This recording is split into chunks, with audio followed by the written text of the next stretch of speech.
For the common citizen, media is known as a voice through which he/she can discuss their issues with the government. But past few years the voice of common people has changed and we are left wondering, why is the voice not reflecting our issues? Let's delve into the effects of media on our society. Nowadays you switch to any news channel, it looks like the world is certainly going to end.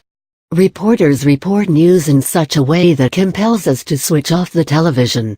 Even newspapers carry such unrefined headlines which make the readers lose interest in a second. Really, I feel media channels are hellbent in creating fear, anxiety and distress, and slowly these channels are losing their importance in our society. Previously, when news channels were limited, we received nearly accurate news, and none of the news was repeated for the whole day. But with advent of different forms of communication, the reporters have commercialized news. Truly, while watching or reading any news, it feels like the voice of common man has certainly been stifled and has been replaced by negative aspects of news. Definition and effects.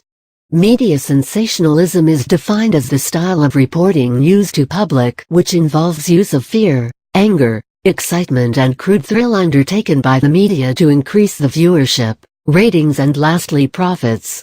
In the past few decades, media sensationalism has increased and is being religiously practiced by all the channels. Because of the increased use, reporting lost its credibility, with reporters reporting false and alarming headlines.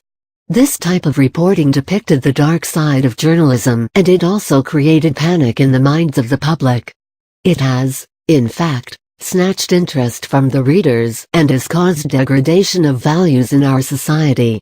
Sensationalism is so deeply embedded with all the channels that the distinction between accurate and inaccurate news has completely vanished. The public are now so used to the distorted picture that they don't know which information is true. As if this is not enough, even the celebrities are not spared from this evil reporting. News about their breakups, relationships, anger problems or be it any private matter is instantly shown and splashed in all the channels of communication. The vicious circle doesn't end here. After celebrities, it's news about the financial world, governmental policies and plight of the common man pictured as an amusement story. Right now sensationalism is compared with show business as it includes aspects of theatrical drama. The reporting is merely done to up their sales and grab the attention. By using this type of journalism, the public in general has limited their viewing time or reading time. The rationale behind this concept is not working at present, as the public is now used to taking things lightly. The effects of sensationalism corrode the awareness level, contemplate the critical issues, and present it in a mature and unrealistic way. Examples of media sensationalism.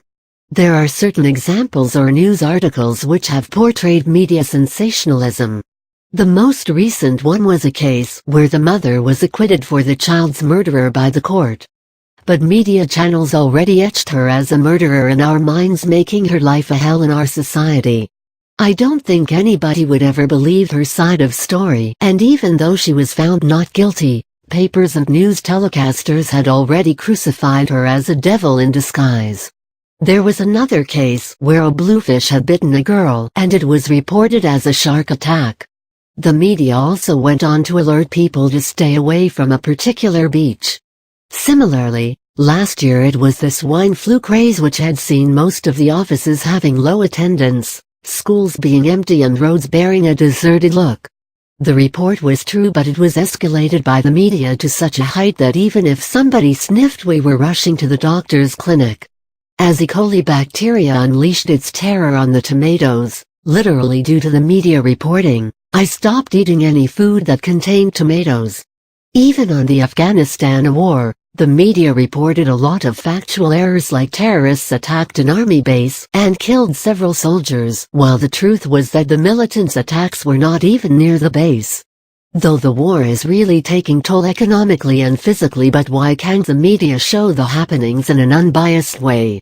This type of reporting has found its way in distorting facts of medical science, which certainly creates unwarranted hopes and fears. Like how many times have we come across the news for medical breakthrough achieved in finding a cure for AIDS? But in reality the research is still in its preliminary stage. I think it's high time that media should end this disillusionment in reporting and start reporting the facts. The rest should be left to the public to interpret and understand the meaning rather than stuffing unnecessary details in their minds.